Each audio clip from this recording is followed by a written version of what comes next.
Today we're in the Cadillac Escalade vehicle. This here is a Q screen.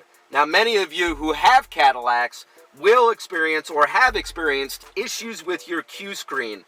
Cadillac's replaced almost 20,000 of these already due to faulty screens.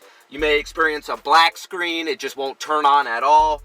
You'll notice heavy wear around the edges or the sides. Other faults, cracked screens, worn screens, all sorts of things. You can easily replace this in your Cadillac. Today I'm going to show you guys how easy it is to remove and replace the one in the Escalade. You notice this one here has an issue, so we're going to pull it out and we're going to install the infotainment.com replacement. Now this is 100% factory and 100% plug and play. Literally take yours out, install the one that we send you, send yours back to us where that can be refurbished. So the process is very easy, like I said. Those of you who maybe don't want to do this route, maybe you just want to take yours out and send it in for repair, check out navrepair.com. It'll be a little bit cheaper, but there will be a little bit of an inconvenience not having your Q screen in your vehicle for several days, but you will save a little bit of money. So let's get started. All right, the first thing we're going to do is we're going to remove the existing Q screen. Now to do so, you have to pull off a couple panels. So what we're going to do is we're going to start on the driver's side first, and we're going to get started. So the first thing we have here is a dash pry tool. You could also use a regular screwdriver, something to the sort. But basically what we're going to do is we're going to remove this little trim up here, just held in with retaining clips. So pull that out and set it aside. Then we're going to remove this little piece of trim here, also held in with retaining clips. Just get behind it and it pops right out, the two clips. Now what we're going to do is we're going to remove one T15 torque screw that holds in this knee bolster here, so we can pull this back just enough so we can get this trim piece out. All right, now that that screw is out, we're just going to pull this back just a little bit, just to make it a little loose. Then what we're going to do is remove this piece. So what we're going to do is use our dash pry tool, lift up on it right here, and then just grab a hold of it and just pull it back.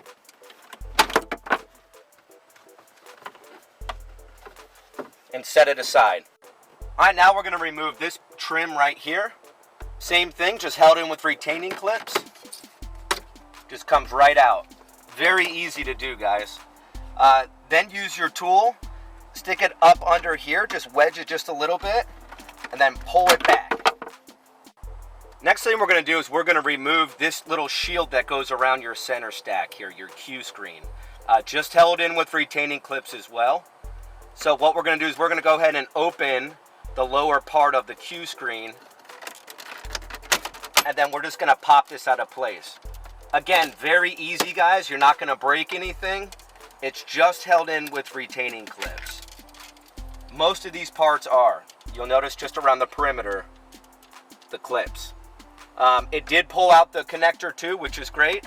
If not, you can just reach up underneath, press in the tab, and remove it from this little part here.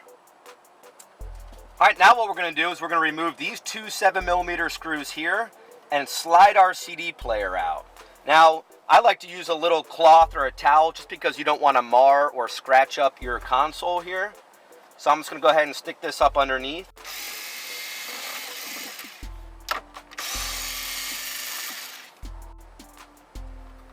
I'm going to remove this bracket, set that aside, pull our CD player out, and just kind of, you don't need to pull it out completely, just enough till after we take out the 6 7mm screws that are around the perimeter of the Q screen. It has to come down a little bit, then out. That's the reason why we had to pull the CD player.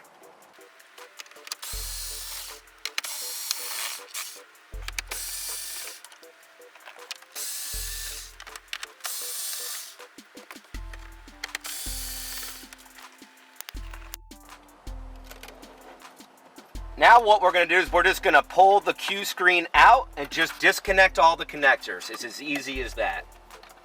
I can show you guys, to take out this connector here, you actually have to press these two tabs up and down, and then that connector comes out.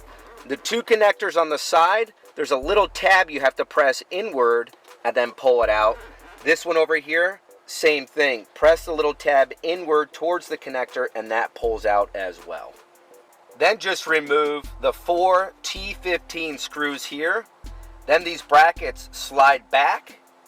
Put these same brackets on the replacement Q screen, slide them forward and replace using the same 4 screws so you retain your buttons on the side.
Alright guys, now that we have it all installed and buttoned up, let's go ahead and turn the vehicle on and check it out.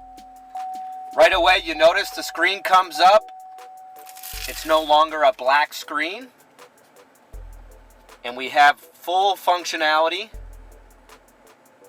of touch response, just like the factory. These things come from GM this way, so it's not an aftermarket product or anything like that. 100% GM remanufactured. So come check us out, guys. If you want a replacement, infotainment.com. If you want to send yours in for repair, send it navrepair.com. Thanks for watching.